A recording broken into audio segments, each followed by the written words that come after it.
নমস্কার। সত্য সুন্দরের পরম্পরা থেকে আজকের প্রতিবেদন ইলিশ মাছের কুমড়ো সুন্দরী। যখন দেখলেন গ্যাসটা জ্বলছে, গ্যাস জ্বালবার সঙ্গে সঙ্গে অর্থাৎ যখনই আগুন জ্বালাবেন, আপনারা বিভিন্ন স্থানে বিভিন্ন জায়গায় যজ্ঞ অথবা বাড়িতে কোনো অনুষ্ঠান হলে যারা রাঁধুনি হিসেবে আসে বা যারা অনুষ্ঠান বাড়িতে বড় রকমের অনেকজনের রান্নাবান্না করে, তারা প্রথমেই যখন আগুন জ্বালে তখন সবসময় তারা আগুনের পাশে একটা নৈবেদ্য হিসেবে একটা কিছু দেয়, অর্থাৎ অগ্নিদেবতাকে কিছু দেয় আর তার সাথে প্রণামও করে। তো আপনি সবসময় গোপনে অন্তরে অন্তরে যখনই আগুন জ্বালবেন রান্নার কাজের জন্য, তখন আপনি একটা মনে মনে অগ্নিদেবতা স্মরণ করে প্রণাম করে নেবেন।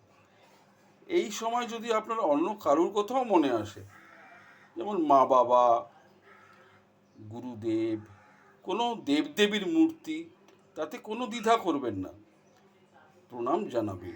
মূলে সব এক, মূলে সব এক, এটাই পরম্পরা থেকে শিখে এসেছি। আর রান্নাটাও কিন্তু পরম্পরায়। আচ্ছা, একটা কথা আপনাদের বলা আমার আবশ্যক লাগছে। আপনারা শেয়ার করছেন না, সাবস্ক্রাইব করছেন না, বেল দিচ্ছেন না, লাইক দিচ্ছেন না। পুরো দিচ্ছেন না এরম নয়, দিচ্ছেন, কিন্তু কেউ কেউ দিতে ভুলে যাচ্ছেন।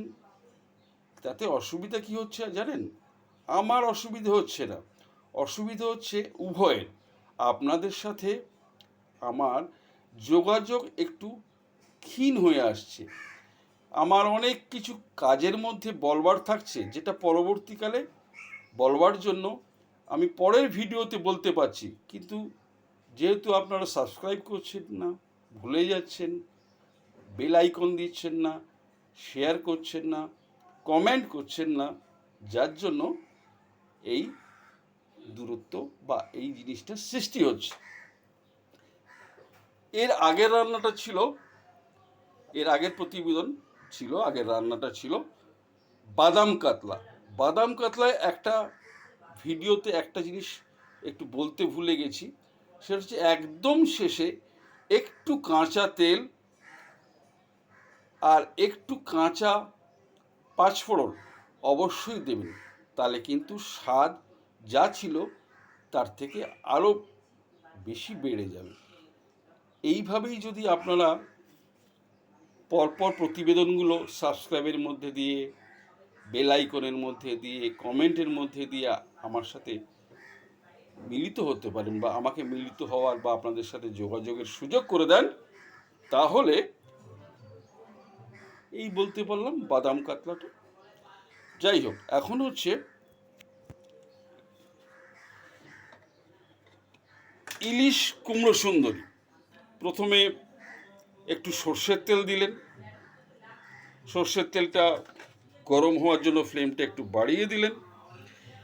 এবার কুমড়ো সুন্দরীর কি, কুমড়ো সুন্দরীর হচ্ছে এই যে অংশটা, এই অংশটা হচ্ছে ওপরের যে পাতলা মতন একটা নরম নরম যেটা বীজটাকে ধরে থাকে, তাকে আমরা আমাদের বাড়িতে প্রচলিত বা আমাদের পরম্পরা থেকে পেয়েছি, এটাকে ভুদি বলে, এবং অন্যান্য বাড়িতে এটাকে কী বলে আমি ঠিক জানি না, বলতেই পারেন। মুদ্রা জিনিসটা হলো যে এই জিনিসটা, এই যে জিনিসটা নরম জিনিসটা, এই নরম জিনিসটা, তেলটা গরম হয়ে গেছে, একটু ছাঁচি দিয়ে নেড়ে দিন, তাহলে তেলটা একটু ছড়িয়ে যাবে কড়াইটার মধ্যে। এই জিনিসটা আপনি ছোট ছোট করে কেটে নিন, কট্টু কাটবেন। এইটার পরিমাণটা দেখতে পাচ্ছেন যা হাতের মধ্যে আছে, সেটা হচ্ছে দুটো ইলিশ মাছের পরিমাণ। দেওয়ার সঙ্গে সঙ্গেই এটা বেশি ভাজা হবে না, মাছ দিয়ে দিন, সোজাসুজি মাছ, সোজাসুজি মাছ দিয়ে দিয়েছেন, দেখতেই পাচ্ছেন 2 পিস মাছ। এটা একমাত্র ইলিশ মাছের সময়তেই একটা জিনিস পাওয়া যায়, এই বর্ষার পর থেকেই এটা আসে। সেটা হচ্ছে এরকম ছোট ছোট কাঁচা লঙ্কা। এই কাঁচা লঙ্কাটা সারা বছর কিন্তু পাওয়া যায় না, এটা একটা জায়গার নাম আছে, সেইখানেই এটা উৎপন্ন হয়। এই মুহূর্তে আমার একটু স্মৃতিতে আসছে না, যাক এটা নিয়ে একটু আপনারা আনন্দ পান যে এই রে ভুলে গেছে রে। যাই হোক, মনে পড়ে গেলে বলছি। এই ইলিশ মাছটা দিয়ে দিয়েছি, ইলিশ মাছটা একটু নাড়া হচ্ছে, আস্তে করে ইলিশ মাছটা আপনি উল্টে দিন, কিচ্ছু না, খুন্তি ব্যবহার করতে পারেন, নাও ব্যবহার করতে পারেন, একটু এরম করে এই জাস্ট একটু উল্টে দিন, বেশি ভাজা হবে না। এইবার চলে আসি, একটু কালো জিরে দিয়ে দিতে হবে। কালো জিরে খুব বেশি দিতে হবে না, সামান্য দিলেই হবে। কালো জিরে ইলিশ মাছ খুবই ভালো যায়, আমরা সবাই বাড়িতেই খাই। আর ইলিশ মাছ এই সময় ইলিশ মাছের পিস একটু এখানে একটু ছোটো মতন লাগছে বটে, তবে যে কোনো সাইজের ইলিশ দিয়ে এটা করা যায়। এইবার কিচ্ছু করবেন না, সোজাসুজি জল অর্থাৎ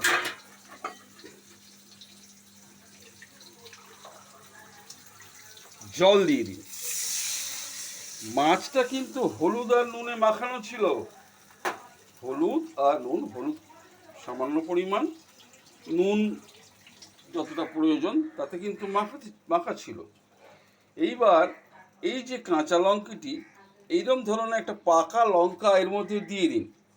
আর সঙ্গে সঙ্গে এই যে কুমড়োর এখানে দেখুন পেছন দিকে একটু খোসা কাটা আছে, একটু খোসাও আছে। এই কুমড়োটা ঠিক পাকাও নয়, ঠিক কাঁচাও নয়, তবে পাকা ভাগটাই বেশি। এই কুমড়োটাকে ছাড়াও ছাঁচি কুমড়ো বলে একটা কুমড়ো আছে, যেটা একদম পাকা না, কাঁচা কুমড়ো, সেটাও দিতে পারেন, তারও স্বাদ খুব সুন্দর হয়। এই কুমড়ো 2 পিস মাছের জন্য এই রকম মোটামুটি এটা 1/2 ইঞ্চি মোটা হবে। এই 1/2 ইঞ্চি মোটা ভালো করে ধুয়ে রাখা ছিল, দিয়ে দিন সোজা ওর মধ্যে।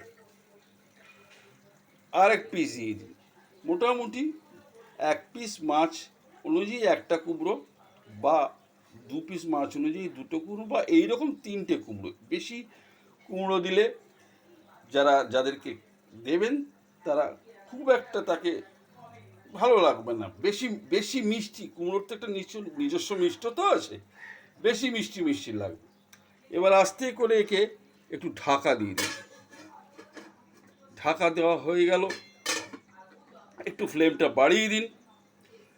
হচ্ছে, আমি ফিরে যাই সেই পুরনো সমস্ত যেগুলো আপনাদের কাছে প্রতিবেদন করার সুযোগ পেয়েছি। একটা হচ্ছে পুনর্নবা শাক, একটা ভাদ্র মাসের কাঁচা তেঁতুলের টক, একটি হচ্ছে একটা হাসি বা মজার একটা ভিডিও ছোটোর মতন, সেটাও আপনাদেরকে পাঠিয়েছি, অর্থাৎ মিডিয়ার মধ্যে দিয়ে। আরেকটি হলো এই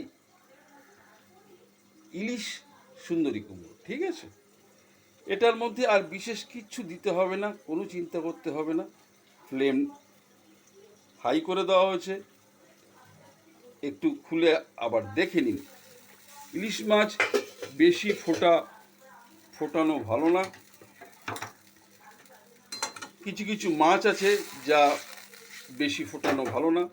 দেখতে পাচ্ছেন কিরকম একটু সাদা ফ্যাটফ্যাটে আছে, সর্ষের তেলও কম লাগছে, কেমন একটু সাদা ফ্যাটফ্যাটে ভাব, তাতে কোনো চিন্তা করার নেই। এখনও একটু বাকি আছে ইয়ের জন্য, এটা সম্পূর্ণ হওয়ার জন্য। এর মধ্যে এবার আপনি আরেকবার একটু উল্টে দিন। মাছটা উল্টে দেওয়া হলো, বেশি নাড়াচাড়া করতে পারা যাবে না, কারণ এটা ভেঙে যাতে না যায় সেই জন্য খুব সন্তর্পণে নাড়ছি। কুমড়োটা এর মধ্যেই সেদ্ধ হয়েছে হয়েছে কিনা এরকম একটা মাথা সরু অংশ দিয়ে একটু দেখুন, না ঢুকছে না, অর্থাৎ এটার মধ্যে ঢুকছে না। তাহলে আর একটু সেদ্ধ হবে। তবে ভুদিগুলো সেদ্ধ বেশি হয়েছে, ভুদির পরিমাণ আমার কাছে একটু কম ছিল বলে আমি কম দিতে পেরেছি। ভুদির পরিমাণ যদি আপনাদের বেশি হয়, এই কাঁচা কুমড়ো এই কুমড়োর যে টুকরো, এটা আপনারা নাও দিতে পারেন। ওই ভুদিটাই, অর্থাৎ কুমড়োর নরম অংশটা, বীজ সমেত অংশটা, বীজও দেবেন, বীজ ফেলবেন না। কুমড়োর বীজ আমাদের শরীরের অনেক গোপন অজান্তে সহায়তা করে। অনেক জিনিস আছে যেগুলো আমাদের ঘাটতি, যেগুলো শরীরে আমাদের সুস্থ থাকার জন্য প্রয়োজন, সেইগুলোতে সেই কুমড়োর বীজ সহায়তা করে। কুমড়োর বীজ কিন্তু বাজারে ছাড়িয়ে বিক্রি হয়, তার কিন্তু বহুমূল্য, তার বহু টাকা দাম, খোঁজ করলেই বুঝতে পারবে। যাই হোক, এবার ওটা হচ্ছে, হ্যাঁ, কুমড়োটা একটু সেদ্ধ হয়ে এসছে, বাকিটা হয়ে যাবে। খুব বেশি জল দেওয়ার দরকার নেই, পরিমাণ মতো আপনারা বুঝতেই পাচ্ছেন। এইবার সোজাসুজি দেখুন, এইটা একটা হামাল দিস্তা, এই হচ্ছে তার হামাল, এটা হচ্ছে তার ইয়ে, আমার মনে পড়ছে না কোনটা হামাল কোনটা দিস্তা, যাই হোক উভয় মিলে একে হামাল দিস্তা বলা হয়। আপনারা পরবর্তীকালে আপনাদের কমেন্টের মধ্যে পাবো আশা রাখি যে কোনটা হামাল কোনটা দিস্তা, দুটো মিলেকে বলা হয় হামাল দিস্তা। এই হামাল দিস্তার মধ্যে দেখুন, ওই যে লঙ্কা অল্প পরিমাণে, অল্প পরিমাণে থেতো করে অল্প একটু জল দেওয়া আছে। এইটি এবার দিয়ে দিন এর মধ্যে সোজা। দেওয়ার পরেই আপনি একটু সর্ষের তেল দিয়ে দিন, একটু পরিমাণ মতো। দেখুন, একটু দেখেছেন পরিমাণটা কতটা হয়? অনেকটা নয়, কিন্তু আবার কমও নয়। আবার একে আপনি আস্তে করে সাঁড়াশি দিয়ে ধরে নেড়ে দিন, এরম করে নেড়ে দিন। হয়ে গেল। নুন একটু দেওয়া বাকি আছে, নুনটা যার যার প্রয়োজন পরিমাণ অনুযায়ী নুন একটু দিয়ে নেবেন। এইবার আপনি যেহেতু সর্ষের তেল দিয়েছেন, সেহেতু তার সঙ্গে সঙ্গেই একটু কাঁচা হলুদ, মানে অর্থাৎ যে হলুদটা আমরা ভাজিনি, কিচ্ছু করিনি, একটু দিয়ে দিন অল্প করে, ঠিক এই অল্প করে দিয়ে দিন। দিয়ে আপনি একে নেড়ে দিন, আর কিচ্ছু করতে হবে না, কিচ্ছুটি করতে হবে না। যাকে স্মরণ করে, যাকে প্রণাম করে, যাকে শ্রদ্ধা জানিয়ে আপনি এটা করেছেন, আর আমি যাদের কাছ থেকে এটা পেয়েছি তাদের আশীর্বাদে খেয়ে দেখবেন, খাইয়ে দেখবেন কেমন হয়। অবশ্যই বেল আইকন, সাবস্ক্রাইব, লাইক এবং কমেন্ট করবেন। পরবর্তীকালে আপনাদের সাথে আবার যোগাযোগ করতে, আবার ফিরে আসতে পারলে আমারও আনন্দ হবে, আপনাদেরও নতুন কিছু প্রাপ্তি হবে। নমস্কার, ভালো থাকবেন।